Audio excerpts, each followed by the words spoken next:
யோசித்து பாருங்கள் எங்கு வண்டி போய் கொண்டிருக்கிறது. பார்வைக்காக நீண்ட நேரம் ஜபம் பண்ணி கொண்டு இருக்கிற ஜனங்க உங்கள் வாழ்க்கையில் ஜபம் பண்ணுகிற பொழுது என்ன நடக்கிறது? மத்தேயு 6வது அதிகாரம் 5வது வசனம்.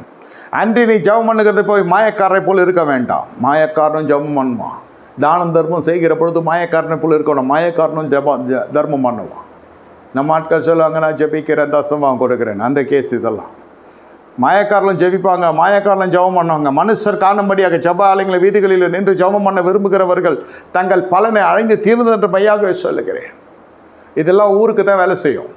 கேட்டால் நான் தேசத்துக்கு ஜபம் பண்ணுறேன், அதுக்கு ஜபம் பண்ணுறேன்னு. சொந்த குடும்பத்தில் எவ்வளோ ஓட்டை வச்சுக்கின்னு கேட்டால் யோபு மற்றவங்களுக்காக ஜபிச்சான், நீங்களும் மற்றவங்களுக்காக ஜெபிங்க, அவங்க வீடு ஆசீர்வதிக்கப்படணுவாங்க. கரெக்டு, இல்லைன்னு சொல்ல. ஆனால் யோபின் விசுவாசம் என்ன?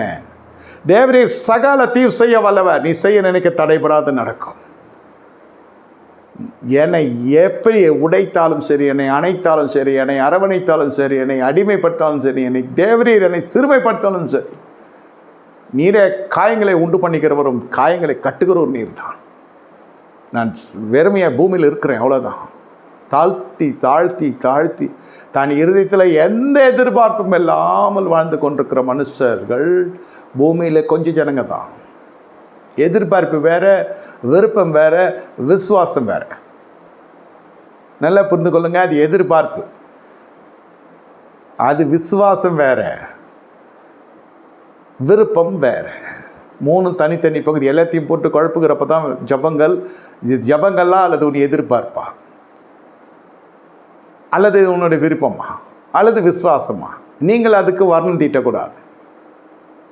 இது தெரிந்து கொள்ளணும். ஜபம் என்றால் என்ன என்ற தலைப்பிலே நான் பேசி கொண்டிருக்கிறேன். ஐயா அது தெரியாத ஐயா ஜபத்துக்கு? ஜபம் என்றால் என்னன்னு கேட்குறீங்க, எங்களுக்கா தெரியாது? அப்படி சொன்னால் தெரிஞ்சு கொள்ள வேண்டிய விதத்தில் தெரிந்து கொள்ளணும். நீங்கள் ஆலயத்தில் ஜபிக்கலாம், தவறு இல்லை. சந்து முனையில் நின்று தெரு பிரசங்கம் பண்ணி ஜபிக்கலாம், தவறு இல்லை. எல்லாம் சரி. நம்ம வீட்டை கோட்டை விட்டுட்டு வீட்டில் ஜபம் பண்ணுன்னா என்ன அர்த்தம்னா, நீங்கள் தனி ஜபத்துக்கு முக்கியத்துவம் கொடுக்க வேண்டும் என்ற அர்த்தம். மத்தேயு 14வது அதிகாரம் 23வது வசனம். இயேசு கிறிஸ்துவை போல அவரை விட நம்ம யாரும் அலுவல் பொருளாக இருக்க முடியாது. அவர் ஜனங்களை அனுப்பிவிட்ட பின்பு தனித்து ஜபம் பண்ண ஒரு மலை மேல் ஏறி சாயங்காலமான போது அங்கே தனிமையாக இருந்தார். அவருக்கு வீட்டிலேருந்து வெளியாயாச்சு. அவர் மலையை தேடி போகிறது அவர் ஜபம் பண்ணுறதுக்கு போகிறார். நீ தனி ஜபத்துக்கு முக்கியத்துவம் கொடுக்குறாயா? தனி ஜபத்தில் என்ன கேட்கிறாய்? யோசித்து பார்க்கணும்.